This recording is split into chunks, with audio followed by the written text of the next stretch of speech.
Hapa nilipo tupo katika jimbo jipya, jimbo la Bagamoyo, jimbo ambalo limezaliwa kupitia majimbo mawili, nikimaanisha jimbo la Morogoro na jimbo la Dar es Salaam. Kama tunavyojua, tulitangaziwa wakati tunaanza kipindi chetu cha Kwaresma kwamba ni moja ya jimbo jipya. Kwa hiyo tukiwa kwenye jimbo jipya, tukiwa jimboni Bagamoyo, tutapata kufahamu moja, imani yetu halisi, chimbuko la kwa nini watu huwa wanakuja kufanya toba au kufanya hija katika jimbo hili la Bagamoyo.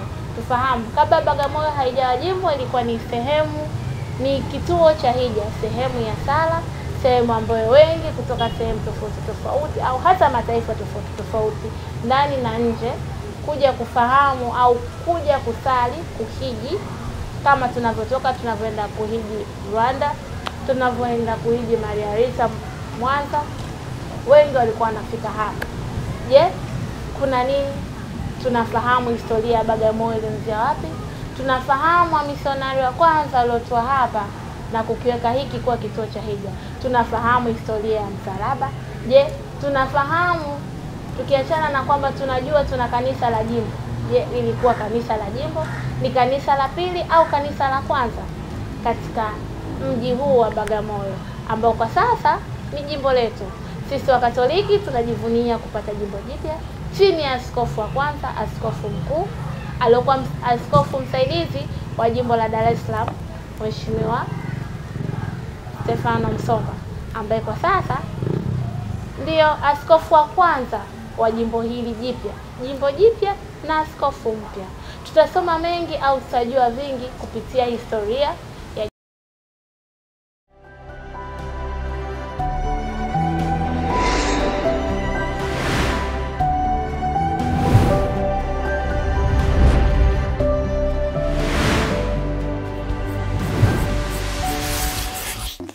mbuyu, lakini umepandwa tarehe 17 mwezi wa 8 1868 kama ufunguzi katika maeneo haya, na umepandwa na wamisionari wa kwanza.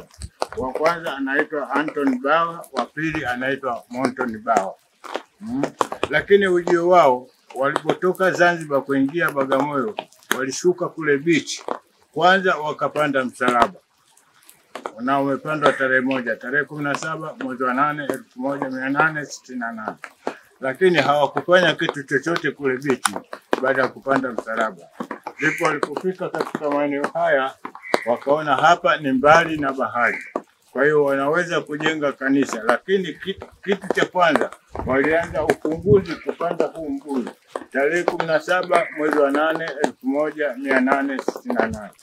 Baada ya kupanda huu mbuyu, wakaanza kujenga kanisa la kwanza. Hapa ndipo walipofanya misa ya kwanza katika ufunguzi wa ujenzi wa eneo hili. Wameanza kusali kwanza ibada ya kwanza, alafu baada ya kufanya ibada hapa ndipo walipoanza kujenga kanisa la kwanza. Katika ujio wa misionari, baada ya kupanda mbuyu, kufanya ibada pale, kisha wakaadhimisha kujenga kanisa hili. Walilijenga kwa miaka 4.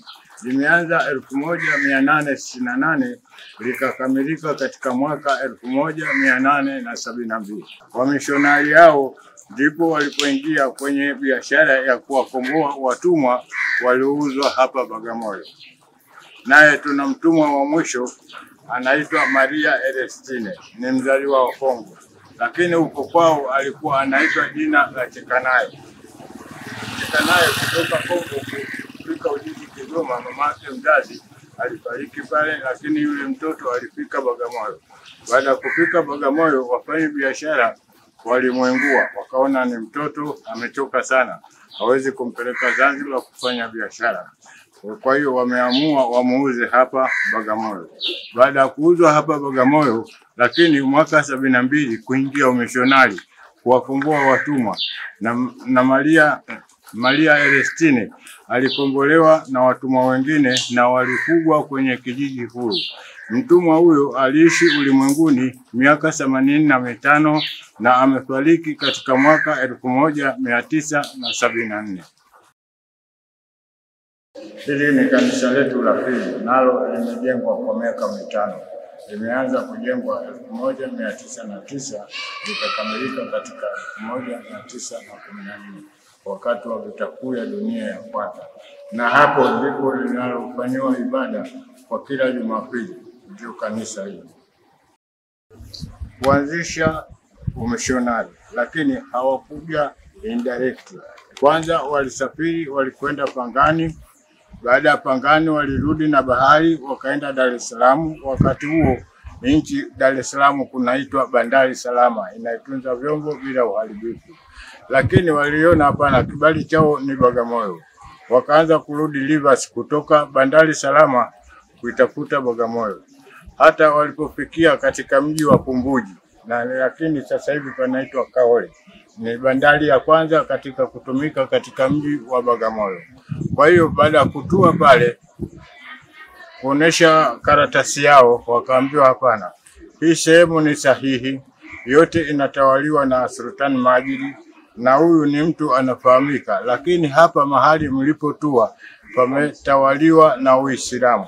Kwa hiyo tunaomba mkitoka hapa muende mbele kama kilomita 3 au 4, mtakuta mapoli hayana kazi. Kwa hiyo hapo mtafanya mambo yenu. Kwa hiyo wamishonari hao waliingia kwenye chombo kutoka Kumbuji, ambapo sasa hivi panavuma Kaole. Wakatoka Kumbuji mpaka kufika maeneo haya, wakaona hapa panatosha. Wakatua chombo chao pale baharini. Wakatoka nchi kavu wakaja mpaka hapa juu. Kwanza wakamshukuru Mungu kwa njia ya mishonari, halafu walikuwa hawana nyenzo ili ya kupanda msalaba. Walirudi baharini, wakabomoa chombo chao, wakapata vipande viwili. Wakautengeneza msalaba, wakaja wakaupanda hapa. Msalaba wameupanda tarehe 17 mwezi wa 8 1868. Baada ya kupanda msalaba huo kuubariki, wakauacha hapa polini ilivyo, wakapanda hatua juu mpaka kule juu kwenye kanisa. Lakini kitu cha kwanza kule wakaanza kupanda mbuyu, na kitu cha pili wakajenga kanisa. Kanisa limejengwa miaka 4 kuanzia 1868 likakamilika katika mwaka 1872. Hapo mishonari ndipo ulipoanza mpaka hivi sasa. Watazamaji wa Imani Hai Online TV, kama unavyojua tuko katika jimbo jipya, jimbo la Bagamoyo ambalo limeanza mwaka huu. Tunamshukuru Mungu chini ya askofu wa kwanza wa jimbo hili Stefano Msomba. Lakini leo tumetembelea jimboni na kupata historia tofauti kuhusu jimbo letu na vitu ambavyo tunatakiwa tuvijue tukiwa waumini wapya wa jimbo hili. Vitu mbalimbali ambavyo viongeze uelewa wetu. Wengi Bagamoyo tulikuwa tunatumia kama kituo cha hija, kituo cha sala, lakini hatujui chimbuko lake halisi. Tumejua tu vitu vichache, lakini leo tumepata kujua mengi. Nipo hapa na mgeni ambaye atatueleza jina lake na vingine tutavijua. Baba, karibu. Unaitwa nani? Jina langu naitwa Babu Saba. Babu Saba. Ndio. Babu Saba, una muda gani kwanza umeanza kufanya kazi ndani? Kazi ya historia hapa Bagamoyo karibuni miaka 10 sasa hivi. Miaka 10, ndio. Ndio. Okay, ndani ya miaka hii 10, maana ni historia ni zile, si ndio? Hazijawahi kubadilika. Hazijawahi kubadilika. Kwa miaka 10 yote. Ulitumia muda gani kuisoma halisi historia ya jimbo letu, historia ya Bagamoyo? Historia nimepata kuingia kwenye vikao, lakini mara nyingi sana tulipata historia ndefu au kueleweshwa jinsi ya kuingia umishonari na Father Kiala. Father Kiala. Yeye alikuwa paroko hapa Bagamoyo na alikuwa anaisimulia historia vizuri, na sisi wote tulikuwa tunaisoma kutoka kwake Father Kiala. Father Kiala ndo alikuwa paroko hapa. Alikuwa paroko. Baada huyu sasa hivi yeye yule, lakini alikuwa amepata matatizo ya maumivu, ndio ameletwa huyu wa sasa hivi. Kuna Father Kiala ana muda gani hapa? Kwa sababu kama unasoma umesema una miaka 10 hapa, na historia umepata kwake. Ndio. Yeye alikuwa na muda gani wakati? Yeye mapadri huwa wanaliviana. Father Kiala haikosi kuwa na miaka kama 6 au 7 hapa Bagamoyo. Okay, Babu. Ndio. Bagamoyo halikuwa jimbo, lilikuwa ndani ya jimbo la Morogoro. Lakini sasa hivi ni jimbo jipya ambalo linaunda parokia za Morogoro na za Dar es Salaam. Wewe kama mwenyeji wa hapa wa muda mrefu ambao umesema kama historia umesimulia miaka 10, inamaanisha kwamba una muda mrefu sana ndani ya hapa Bagamoyo. Je, ukiwa mmoja wa waumini, ukiwa mmoja wa hadithi au historia ya Bagamoyo, umepokeaje tangazo hilo? Tumepokea baada ya kupita wiki 3 au 4 kusikia kama Bagamoyo pametangazwa kuwa jimbo halisi. Kwa hiyo tulikuwa na imani kugonga kengele kuwahabarisha wenzetu walioko nje. Lazima watastuka, watauliza kanisani kuna nini. Lakini kugonga zile kengele ndio paroko akawakusanya ndani kanisani, akaambia leo tumepata jimbo maalumu kutangazwa Bagamoyo. Tunaachana na Morogoro. Waumini wamepokea vizuri kwa ibada na vishangwe na vigeregere.